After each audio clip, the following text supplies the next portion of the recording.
What is it that gives your life a sense of meaning and purpose? Because once you find that, it puts you in your power place. See, if you know what your life work is, I encourage you to start working on it. If you can't do it all at one time, do just a little bit of it. And if you don't know what it is that you showed up to do, if you don't know why you're here, I encourage you to find out what your purpose is here. What is the meaning of your life? What will be different? Have you ever asked yourself that question? I've done that. I remember coming from a friend of mine's funeral, and I was reflecting on how much time I had left. And I went for a walk in a park thinking about this guy whose life was so promising. And I mean, he wasn't an old guy. He was quite young, in fact. And I thought about all of the things that he said he was going to do, and he never got a chance to do those things. And I started thinking about my own life and how much time I had left to do the things that I would like to do. And at that time, I wasn't sure what my life purpose was, what my life's work was. I wasn't sure about it at that time. And I thought about it quite a lot. I had some idea, but I wasn't convinced. That I don't think I felt worthy. I didn't believe that it could be me to do this kind of work that I'm doing right now. And I say to you that if you begin to take a conscious effort to find out what it is that you're supposed to do, I say that it can literally save your life. I said that it can literally save your life. 85% of the American public, according to recent studies, are going to jobs that they hate, working on jobs that do not challenge them. They get sick thinking about going. Because, see, when you go to a job and you already know how far you can go, you can already see that proverbial glass ceiling. See, when you're going someplace and you already know how much you're going to make, you already know how far you can go, you're in a dead-end position. It erodes your self-esteem. It lowers your sense of yourself. It creates an inner turmoil. It creates an emptiness in you. So I say that your life is worth finding what it is that you're supposed to do. And I'm not saying quit your job. I'm saying find it and do just a little bit of it. Just start working at it just a little bit, but do find out what your work is and hold on to it and don't let your dream go. Don't let it go. See, and here's something else I want you to begin to look at. Why is it that most people don't pursue their dreams or don't do better than what they're doing if they're capable of doing it?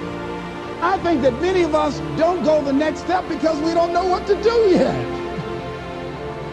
And I say that the reason that we don't even explore the possibility of what to do is because subconsciously we don't believe that it can happen for us, and we don't believe that we deserve it. So here's what I'm suggesting. How much time do you spend working on you? How much time do you spend every day working on your dream? In the last 90 days, how many books have you read? In the last year, what new skill or knowledge have you acquired? What kind of investment have you made in you? So I'm saying that as you begin to look at where you want to go, if you want to make it today, and things are changing so fast you have to literally run to stand still, I'm saying that you've got to make some conscious effort to begin to work to develop you. Here's something else. Most people are not living their dreams because of fear, ladies and gentlemen. Fear, limited vision, and lack of self-esteem is what keep most people doing things they don't want to do.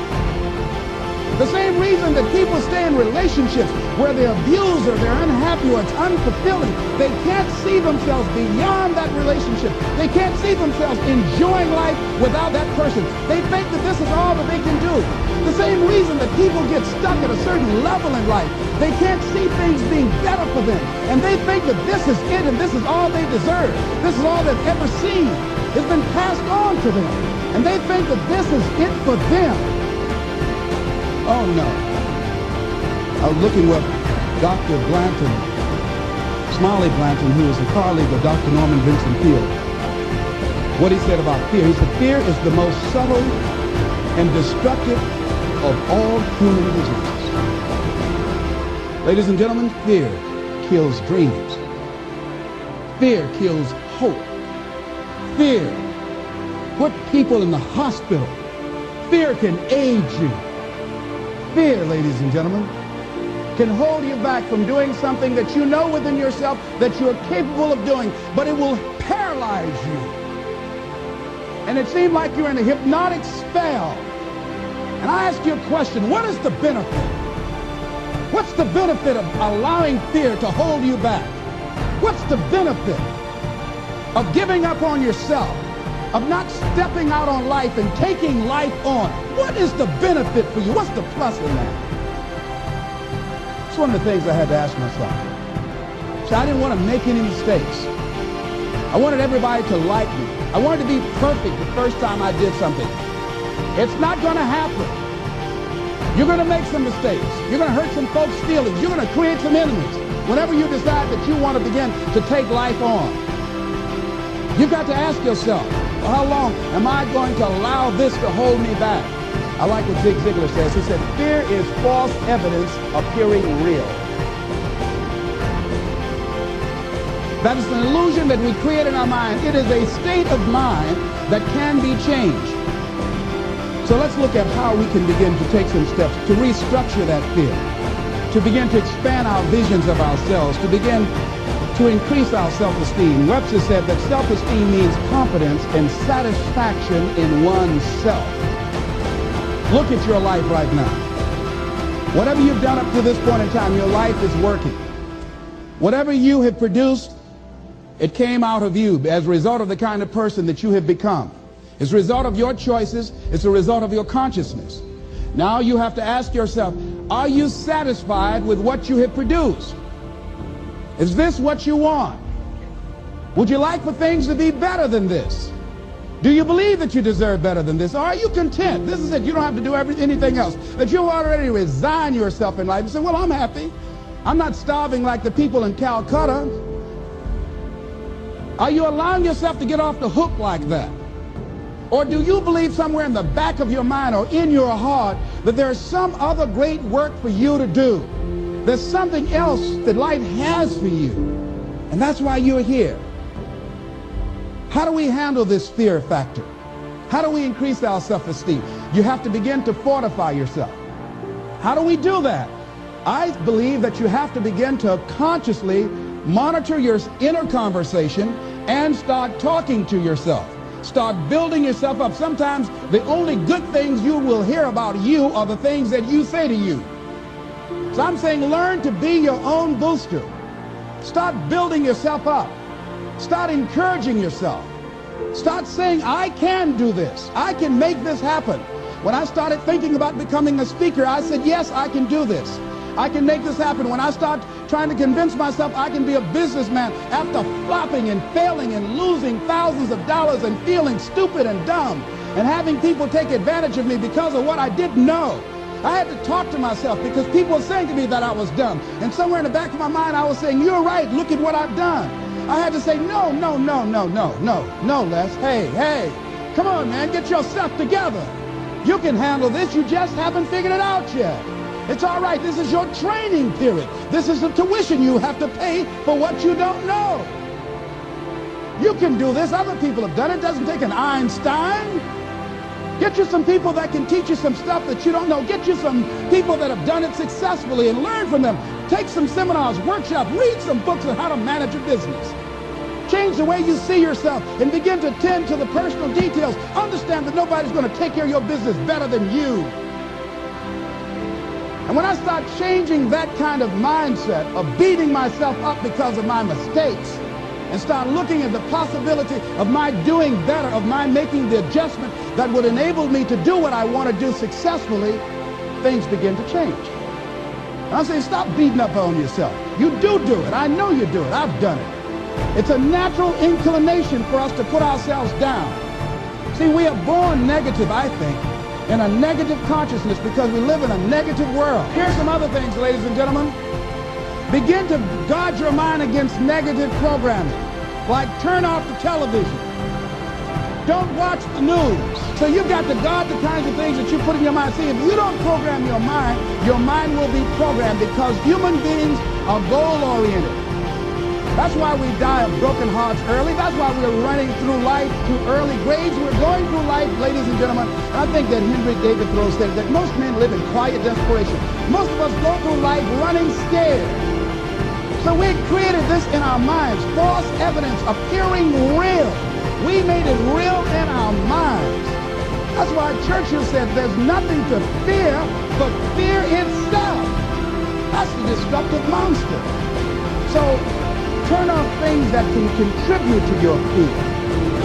Turn a deaf ear to people that all they can do is talk about how negative things are because they have bought into the consciousness of the world.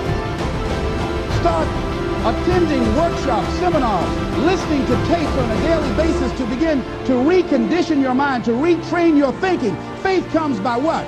Hearing and hearing and hearing. Listen to things that can empower you, that can enable you to create a new reality for yourself and a new life for yourself. You might appear to be strange around most people. You know, most people think you're strange if you're happy today.